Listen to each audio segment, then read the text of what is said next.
So as some of you guys might have already seen, there are these random particle effects that seem to have appeared out of thin air on top of the hub mountain. Now if you know the admins, they wouldn't code something so randomly out of the blue. So out of sheer boredom and curiosity, me and a couple of friends have been theorizing on what it could be. And believe it or not, these seamlessly harmless particles have a lot more darker intention than you would think. Now at first we thought these particles had no purpose, but after finding evidence saying otherwise, we quickly went down a rabbit hole of theories. Here, let me further explain what I mean.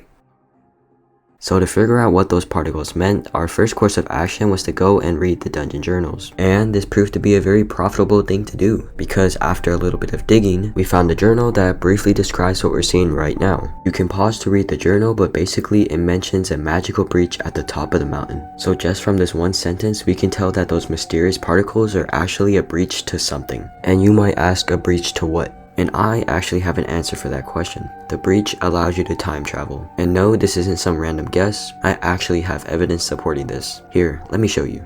Alright, so if you were to head into the Crimson Isles and talk to these NPCs, they actually mention time travel. Now once you talk to them once, their original dialogue disappears. But don't worry, I took a screenshot of what they said before. So Arba doesn't believe that time traveling exists. Then, strangely enough, Mazakala talks about a strange disturbance in a nearby island.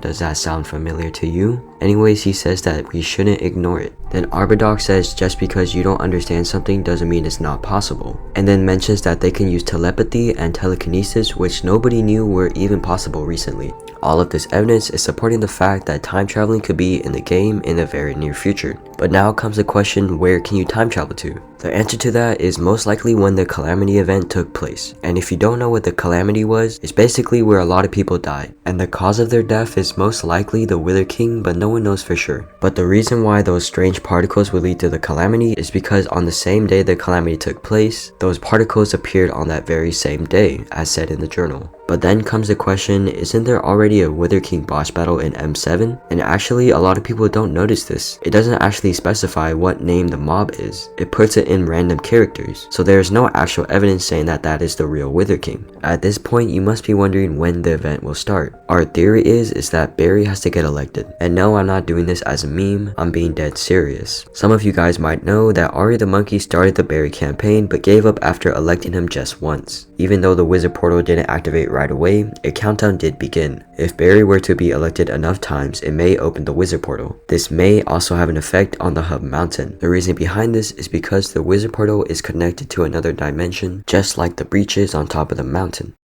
Alright, that's basically all I have to say, and if you have any theories on the strange particles, comment your ideas. We also jotted down the evidence we have so far, so feel free to pause the video to read what we said. Remember, all of this is a theory, but it's based on real evidence in the game. If this theory turns out to be real, well, let's just say I called it. And if I'm wrong, well, you didn't hear this from me.